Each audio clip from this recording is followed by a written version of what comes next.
The dust particles danced in the afternoon sunlight streaming through the cracked windows of the observatory, each mote caught in a golden beam like tiny stars suspended in time. Liam Davies stood at the entrance, jangling the old brass keys his grandfather had left him, wondering how something so small could unlock so much trouble. "This place is falling apart," he muttered, pushing open the heavy oak door.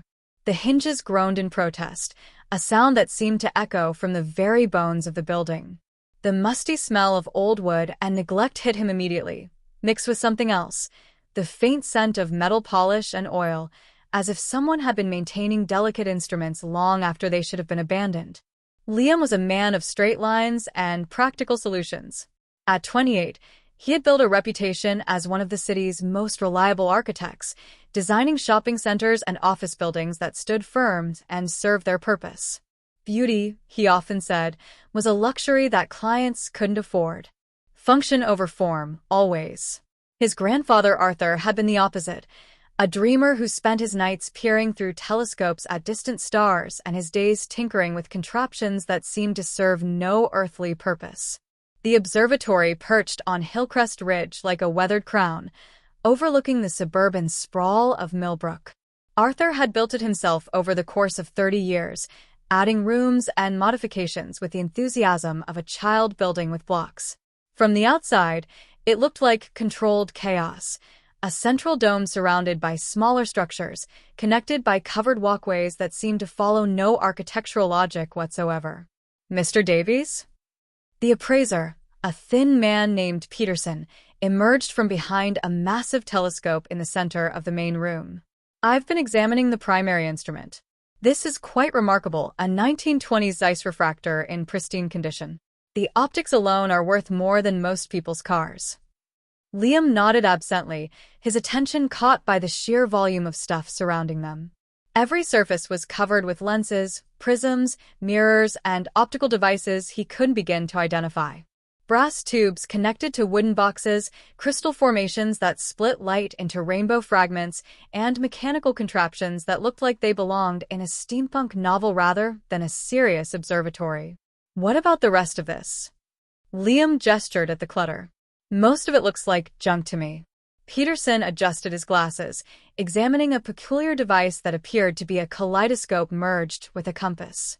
"Well, it's certainly eclectic.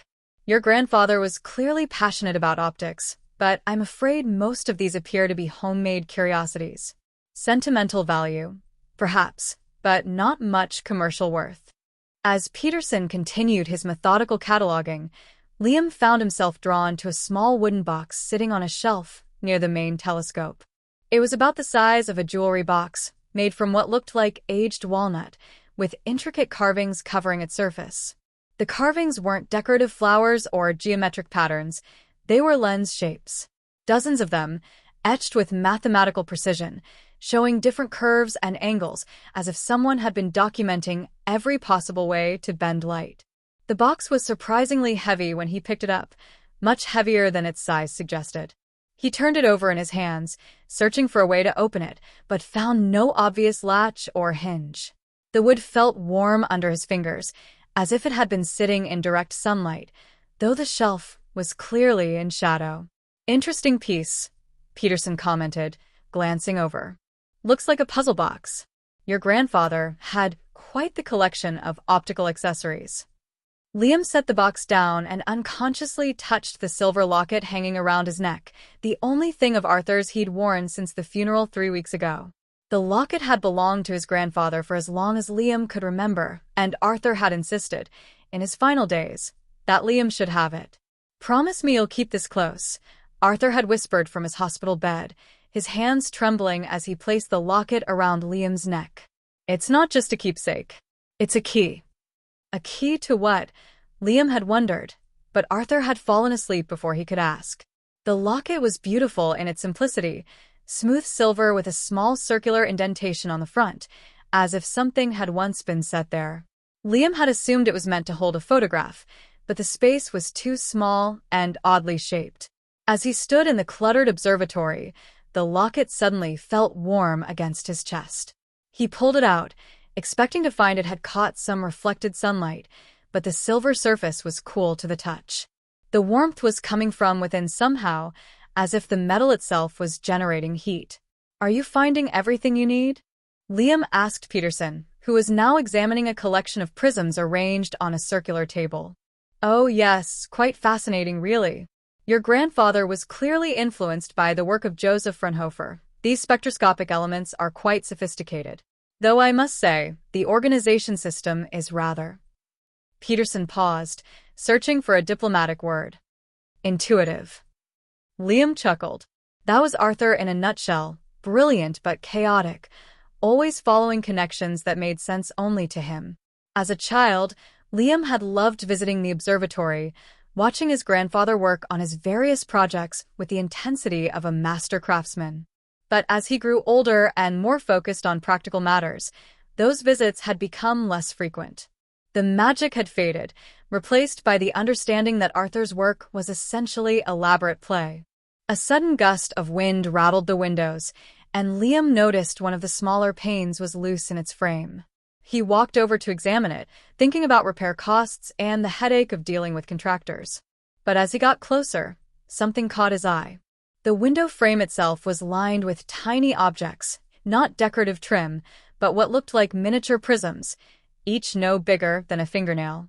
They were embedded in the wood with surgical precision, angled to catch light from specific directions.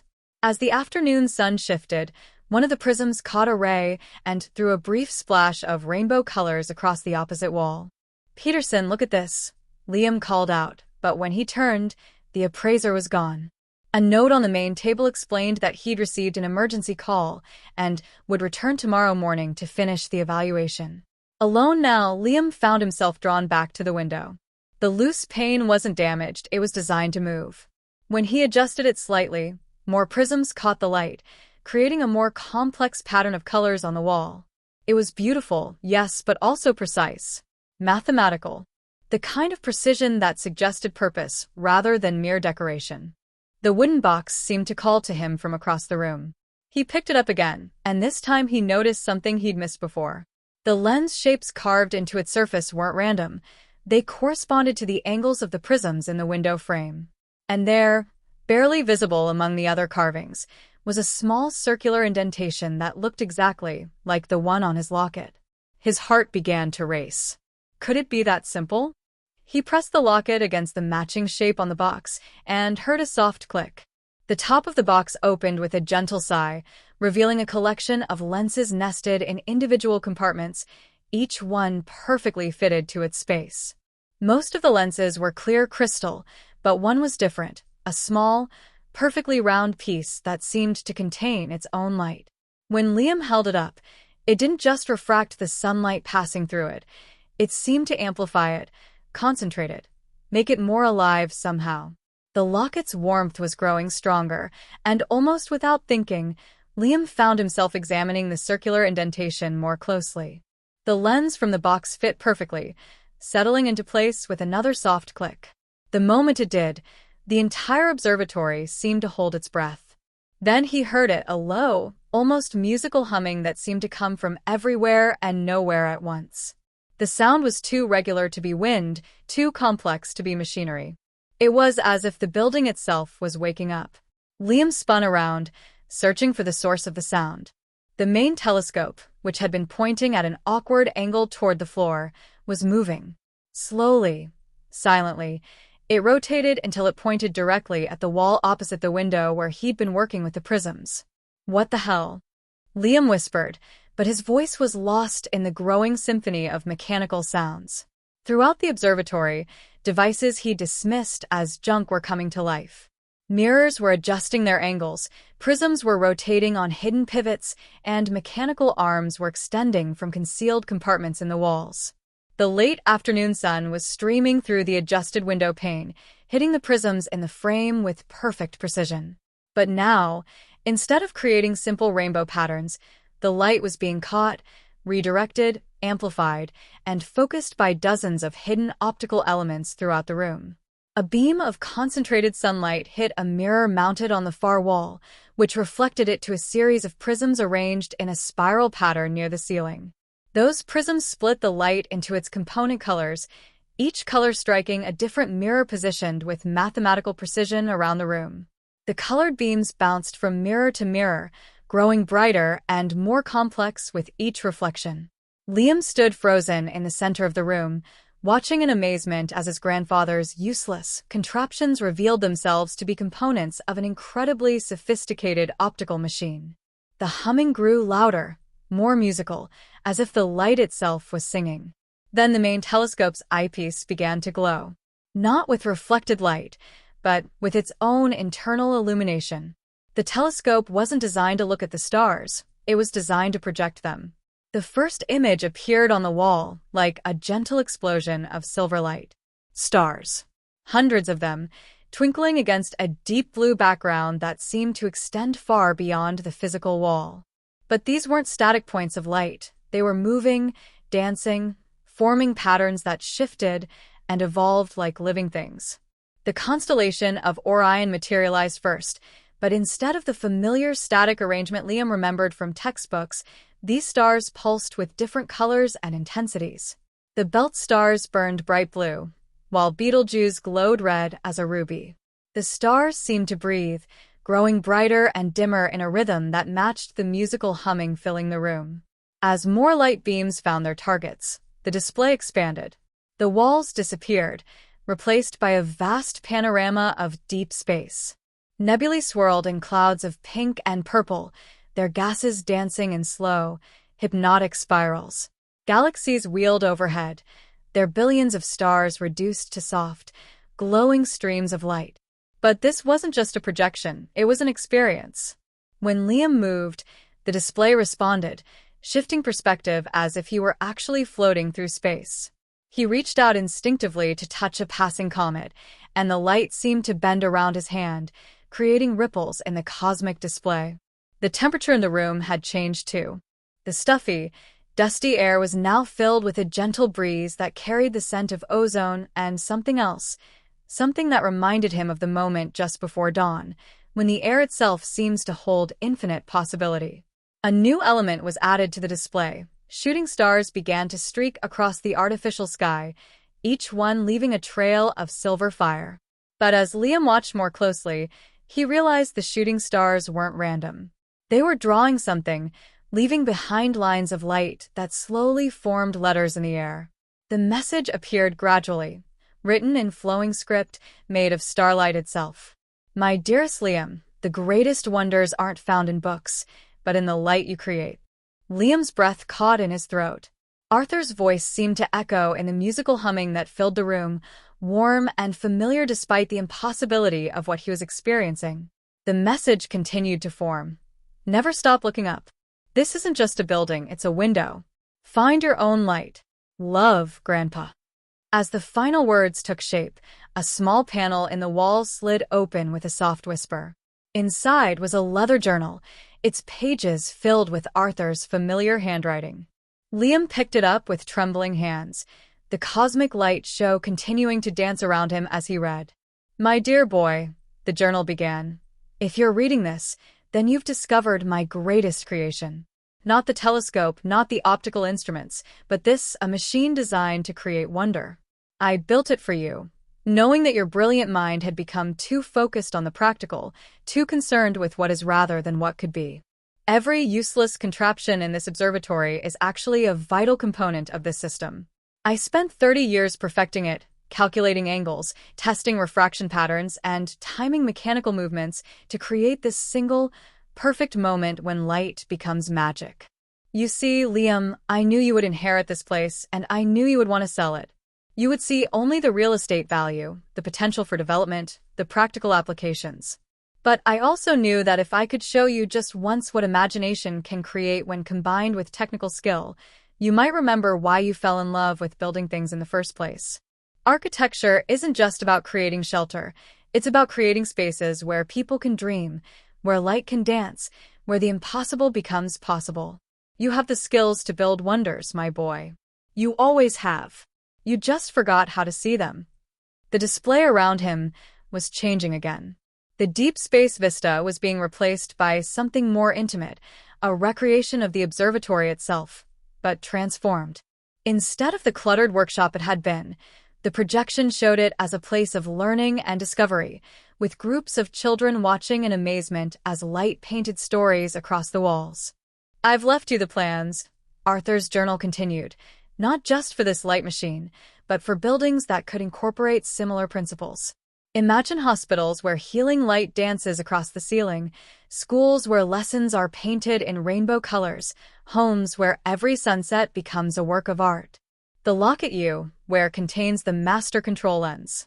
With it, you can activate any of my designs. But more importantly, you can create your own. The real magic isn't in the machine, Liam. It's in the mind that sees possibility where others see only problems. Keep the observatory. Transform it. Share it. Let it be the first of many wonders you create. And remember, whenever you feel lost in the darkness of practical concerns, look up. The light is always there, waiting for someone with a vision to catch it and make it dance." The journal ended with detailed technical drawings and calculations, showing how the entire system worked. Every mirror, every prism, every mechanical component was precisely placed to create the perfect light show. But the drawings also showed variations, modifications, ways to adapt the principles for different spaces and purposes. As Liam finished reading, the light show began to slow. The cosmic display gradually faded, the mechanical humming decreased to a gentle whisper, and the mirrors and prisms returned to their resting positions. But the magic didn't entirely disappear. It simply transformed, becoming a warm glow that seemed to emanate from the very walls of the observatory. Liam stood in the center of the room, the journal clutched in his hands, tears streaming down his face. But these weren't tears of sadness. They were tears of wonder, of recognition, of a joy so profound it felt like coming home after a long journey. He looked around the observatory with new eyes. Every cluttered shelf, every seemingly random device, every odd angle and peculiar modification was part of a grand design. Arthur hadn't been an eccentric tinkerer. He'd been an artist working with light itself as his medium. The afternoon sun was setting, and the natural light streaming through the window was turning golden. Without the artificial enhancement of Arthur's machine, the room looked ordinary again. But Liam could see the potential now, could envision how it might look when filled with visitors experiencing their own moment of wonder. He pulled out his phone and canceled the meeting with the real estate agent scheduled for the next morning. Then he called his office and told his assistant to clear his schedule for the rest of the week. He had work to do. 3 months later, the Hillcrest Observatory reopened as the Light Museum, dedicated to exploring the intersection of art, science, and wonder. The main attraction was Arthur's light machine, now enhanced with modern technology that allowed for multiple shows throughout the day. But the museum also featured interactive exhibits where visitors could experiment with their own optical creations, workshops on light-based art, and a new wing designed by Liam himself. The new wing was his first departure from purely functional architecture. The walls were designed to capture and redirect natural light throughout the day, creating ever-changing patterns of illumination. The spaces flowed organically from room to room, with curved walls and skylights positioned to maximize the play of light and shadow. Liam's architectural practice had transformed as well. Clients who had once hired him for his reliability now sought him out for his innovation. He designed a children's hospital where fiber optic stars twinkled in the ceiling, their patterns changing to match the seasons.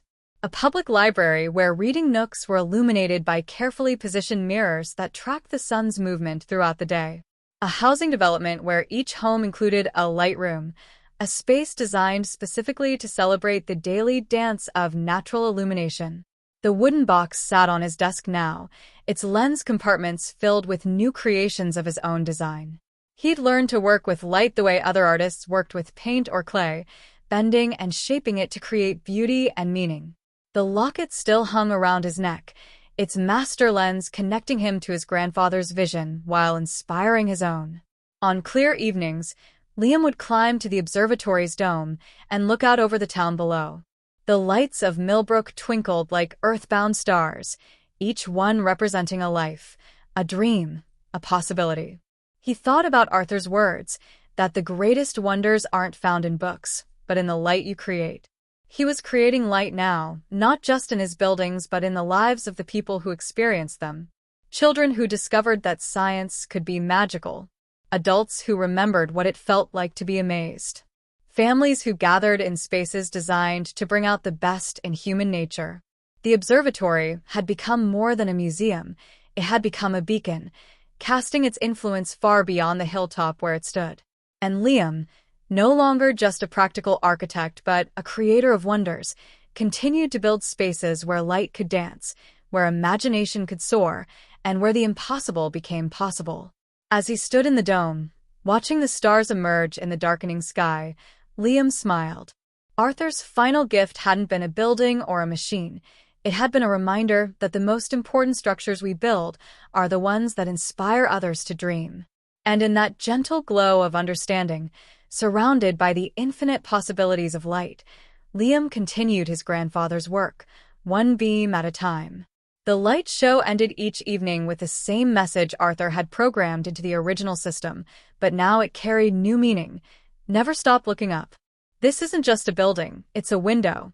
Find your own light.